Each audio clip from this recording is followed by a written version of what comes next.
Bonjour, bonsoir, bienvenue à tous et à toutes, j'espère que vous allez bien. Donc ce soir et aujourd'hui, on va parler de problèmes de cheville. N'hésitez pas à me poser vos questions, ça me fera plaisir de répondre à vos questions. Vous le savez, vous connaissez déjà mes livres, je vous les présente chaque fois. Vous trouverez des informations sur la cheville, entre autres sur la santé de la cheville dans mon livre « Lève-toi et marche » et aussi dans mon livre « 99 façons de prévenir les effets du vieillissement ». Vous allez trouver beaucoup d'exercices aussi, particulièrement dans ce dernier livre, oui.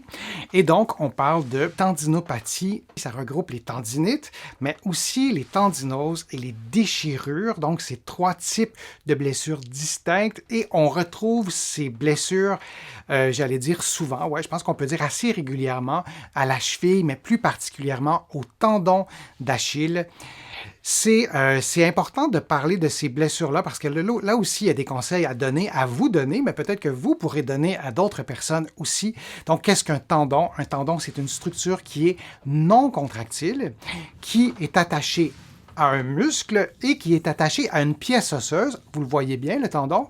Donc, en l'occurrence, pour le tendon d'Achille, qui est attaché au calcanéum et au mollet.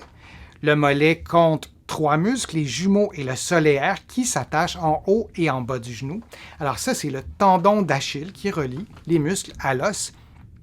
C'est un tissu qui est fibreux, donc qui est non contractile, qui absorbe et stocke l'énergie aussi. Donc, le tendon est capable de transférer ou retransférer l'énergie à l'os, et c'est comme ça que vous pouvez sauter. C'est un tendon qui est le plus fort du corps humain, qui est interpellé, qui est sollicité vraiment beaucoup quand vous marchez, quand vous courez, quand vous pratiquez certains sports. Votre tendon peut recevoir, disons, plusieurs fois le poids de votre corps, largement 10 fois le poids de votre corps.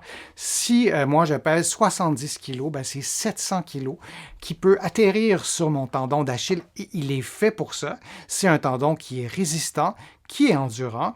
Par contre, comme plusieurs tendons, c'est un tendon qui n'est pas très bien vascularisé. Sur l'illustration qui est là, je ne sais pas si je peux aller à l'autre illustration tout de suite. Je vais vous montrer tout de suite cette illustration-là. Donc, on voit que le tendon est blanc. De toute façon, on le sait, hein, et que les muscles sont rouges. Lorsque un tissu est rouge, souvent, c'est parce qu'il est bien vascularisé. Et lorsqu'il est blanc, c'est peut-être parce qu'il est moins vascularisé. Et là, je vous montre des tendons qui sont blessés, vous l'avez vu. Mais donc, un tendon, c'est d'avance moins vascularisé et le tendon d'Achille ne fait pas exception. Donc, il est relativement sensible et plus fragile aux blessures, même si, je le répète, un tendon d'Achille, c'est fait solide, c'est fait fort, c'est le tendon le plus solide du corps humain. Il y a plusieurs types de tendinopathie au tendon d'Achille. Il y a plusieurs déchirures aussi à différents endroits. Vous voyez dans l'image de gauche, on a la tendinose, qui est une usure, qui est un processus dégénératif, plutôt, du tendon, qui n'est pas automatiquement associé à de l'inflammation. La tendinite, c'est une réaction inflammatoire, donc le corps va envoyer une série de molécules pour tenter de guérir, de réparer le tendon, et on a la déchirure qui est à droite complète, mais on a aussi des déchirures partielles, le nom le dit, hein, on comprend en voyant l'illustration. Donc, c'est les trois grandes familles de tendinopathie. Pratiquement, j'allais dire toutes, il faut mettre des nuances, mais pratiquement toutes les blessures au tendon d'Achille sont causées par une surcharge.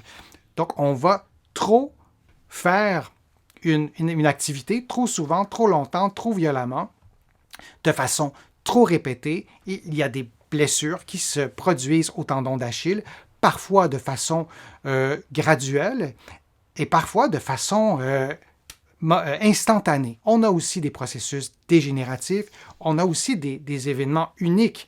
On a un accident d'auto, on fait un carambolage et on a plein de blessures.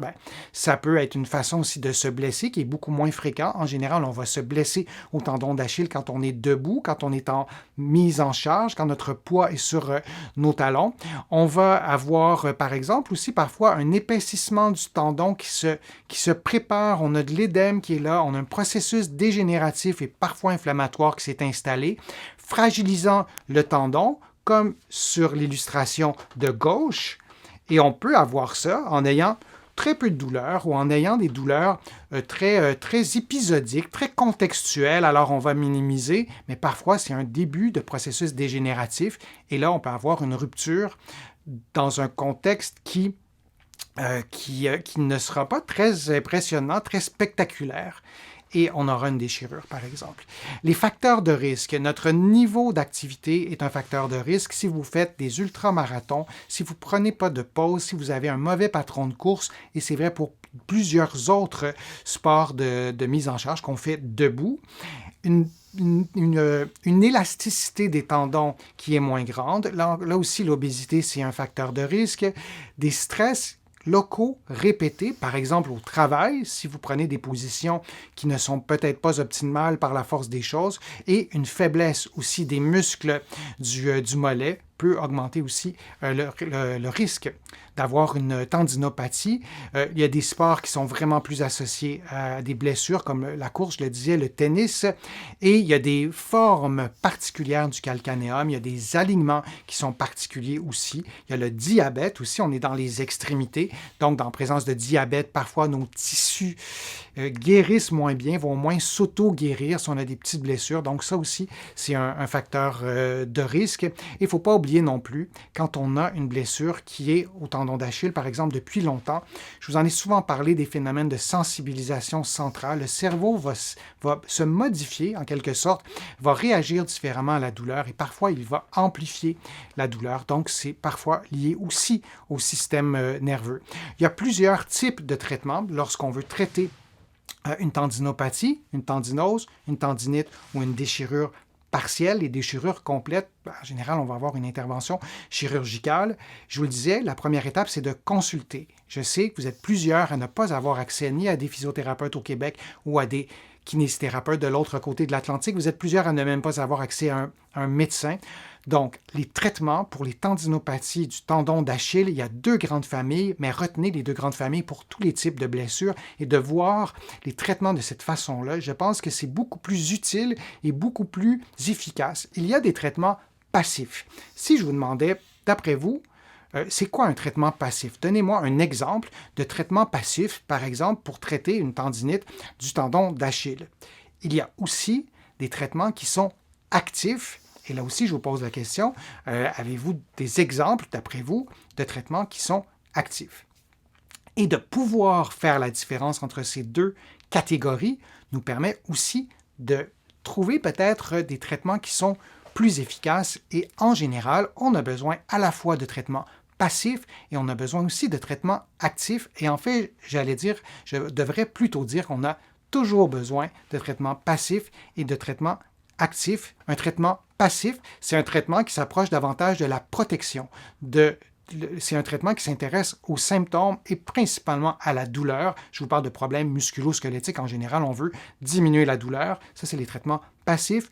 Médicaments, massage, mettre de la glace, un bandage élastique, la liste est longue. Un traitement actif, c'est un traitement, oui, qui a lieu pendant qu'on est actif, mais on peut penser aux exercices, mais actif aussi dans le sens interne de ce qui se passe, en l'occurrence dans votre cheville, dans votre tendon d'Achille. On veut stimuler la capacité d'adaptation. Je vous ai souvent parlé de la capacité d'adaptation des muscles, mais le tendon aussi a une capacité d'adaptation. Alors, on veut que votre tendon soit actif dans sa guérison. On veut qu'il y ait des processus biochimiques qui soient stimulés et on le fait, entre autres, par des exercices. Alors, dans la série de traitements, oui, il y a le repos, il y a l'immobilisation dans un contexte de tendinopathie du tendon d'Achille, il y aurait des nuances à apporter, mais on ne souhaite pas avoir une immobilisation totale et prolongée. Si on a une déchirure complète, c'est une autre histoire, une déchirure partielle. Il faut suivre les indications et les contre-indications, mais d'immobiliser sa cheville et sa jambe pendant des semaines, en général, c'est vraiment contre-indiqué. Et on veut, il y a d'autres traitements passifs comme des injections aussi. Et là aussi, que ce soit cortisone, plasma riche en plaquettes, faut faire attention parce qu'il y a des contre-indications et c'est pas toujours très efficace. Il y a la chirurgie chirurgie, aussi dans les traitements passifs. Parfois, on n'a pas le choix, mais on a besoin de stimuler les capacités d'adaptation. Alors, il y a du tendon. Alors, il y a une longue liste d'exercices. Il y a une grande progression que vous pouvez faire. Il y a un exercice particulièrement qui est intéressant quand on parle de stimuler les capacités d'adaptation du tendon. C'est simple, on est debout sur une marche et on se lève sur la pointe des pieds. Et lorsqu'on est en haut, on s'immobilise et on va descendre, mais vraiment tranquillement, vraiment tranquillement. Je l'ai fait un peu vite, mais vous allez vous immobiliser à chaque degré, si je pourrais dire, vraiment très lentement, et vous allez remonter relativement rapidement, en fait même plus rapidement que ça.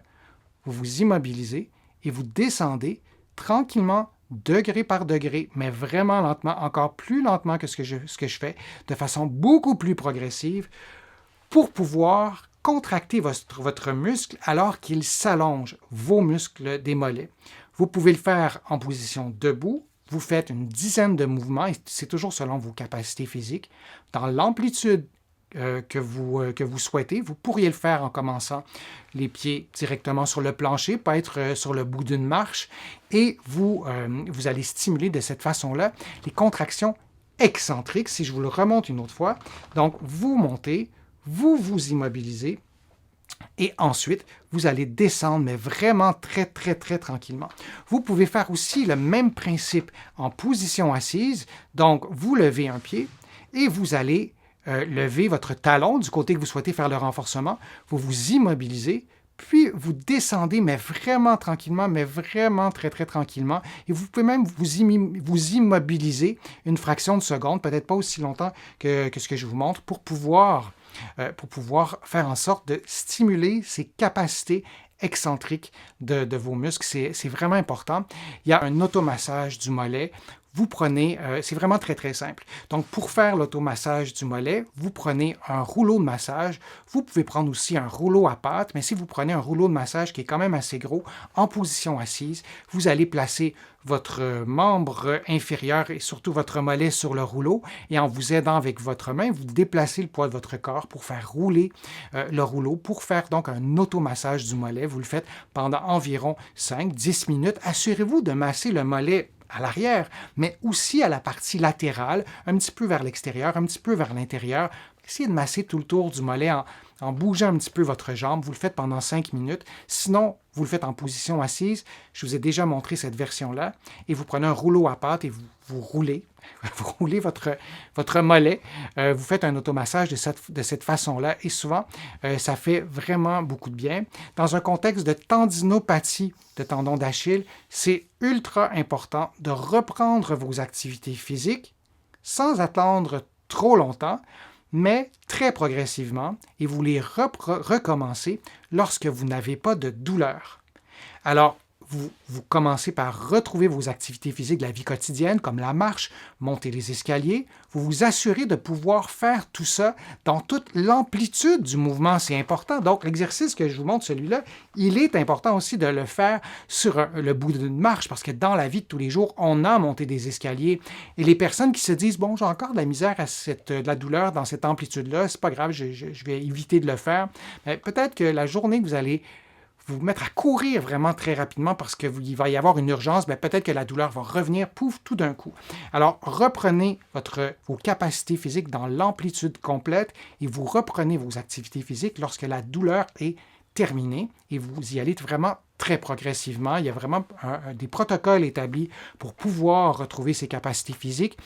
Et si vous ne suivez pas de protocole, c'est un peu plus difficile peut-être d'avoir des résultats qui sont optimaux.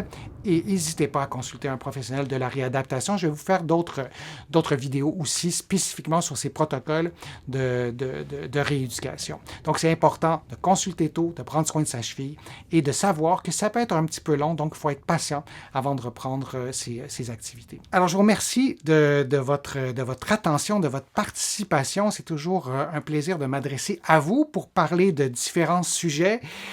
Merci de votre fidélité. Merci aussi de vos contributions. Vous savez qui vous êtes. Je reçois des contributions qui me m'ont permis et qui me permettent encore de pouvoir vous offrir ces contenus-là. Le défi que j'ai décidé de relever sur ma chaîne, c'est d'offrir des contenus gratuits à ceux qui n'ont pas accès à des soins de réadaptation. Et les personnes, grâce à votre générosité, en fait, aux personnes qui contribuent, ça me permet de continuer, sinon ça serait vraiment impossible. Vous pouvez le faire sur YouTube directement en cliquant sur le petit cœur, c'est écrit le mot « merci ». Vous m'avez écrit des messages privés en me disant que vous étiez un peu gêné de donner des petits montants. Ça fait une énorme différence. Vous pouvez le faire aussi sur mon site web, le www.denisfortier.ca. Vous pourrez aussi vous inscrire gratuitement à mon infolettre hebdomadaire sur mon site web et aussi au courriel thématique. Vous allez recevoir des courriels, 3 mails sur des sujets précis. Vous allez voir sur mon site web, c'est bien défini. Il y a aussi des articles de blog sur mon site web. Vous le savez, vous allez pouvoir aussi trouver plusieurs informations dans mes livres qui sont disponibles partout au Canada, notamment en librairie, aussi sur le web et aussi de l'autre côté de l'Atlantique. Vous allez pouvoir trouver mes livres en personne ou aussi en commande, vraiment le format papier à la Librairie du Québec à Paris. Vous allez aussi trouver mes livres ailleurs, à d'autres endroits. Je vous remercie beaucoup. Je suis Denis Fortier et on se retrouve bientôt pour un prochain direct, pour une prochaine vidéo. À bientôt.